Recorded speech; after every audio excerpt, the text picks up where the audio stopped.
Highways కస్తూరి ఈమె ఈ మధ్యకాలంలో మరి ఫేమస్ అవ్వాలని అనుకుంటుందో పబ్లిసిటీ కావాలని కోరుకుంటో తెలియట్లేదు, కానీ ఊహించిన టాపిక్లు ఏలి పెడుతుంది. అది కూడా ఏ రకంగా జనాలంతా కూడా వామ్మో ఏందిరా ఈ పిల్ల ఎట్ట చెబుతుంది, వామ్మో ఏంది వెంట మాట్లాడుతున్నాను ఇలా. ఇప్పుడు దర్శన్కి సంబంధించి కన్నడ సినీ ఇండస్ట్రీలో ఒక్కళ్ళంటే ఒకళ్ళు కూడా సపోర్ట్ అవుతున్నారు. దర్శన్ సైడ్ ఒక్కళ్ళంటే ఒకళ్ళు కూడా పాజిటివ్గా మాట్లాడుతున్నారు.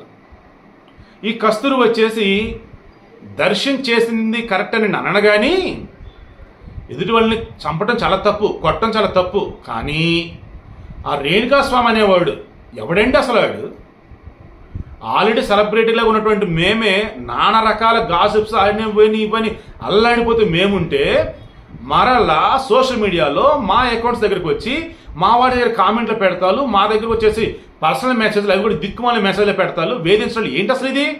ఆ రేణుకాస్వామి చేసిన తప్పు, వాడు శిక్ష అనుభవించాడు అన్న వేలు అంటూ మరలా దర్శనం చేసిన తప్పు అంటుంది. అంటే ఎలా ఉందో చూడండి.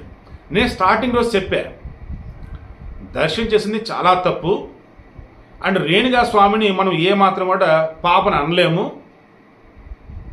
అని స్టార్టింగ్ రోజు మాట్లాడుకున్నాం. బట్ ఎప్పుడైతే ఈ దర్శన్ అనే అతను రేణుకాస్వామి అనే వాడిని వేధించాడు, హింసించాడని చూసుకుంటున్నప్పుడు వామ్మో ఇక దర్శన పాప అనలేమరా బాబు అన్న ఫీలింగ్ వచ్చేసింది.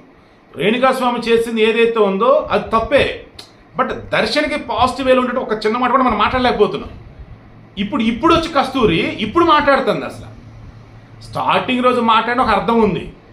దర్శన్ ఎంత ఘోరంగా అతను చంపాడు, దర్శన్ ఇంకా ఎన్ని అకృత్యాలకు పాల్పడ్డాడు, ఎన్ని వికృత చేష్టలకు పాల్పడ్డాడు అని చెప్పేసి లిస్ట్ మొత్తం బయటకు వస్తూ ఉంటే ఇప్పుడు వచ్చి దర్శన్కి ఇండైరెక్ట్గా సపోర్ట్ ఇవ్వడం అంటే ఎంత దారుణం అసలు.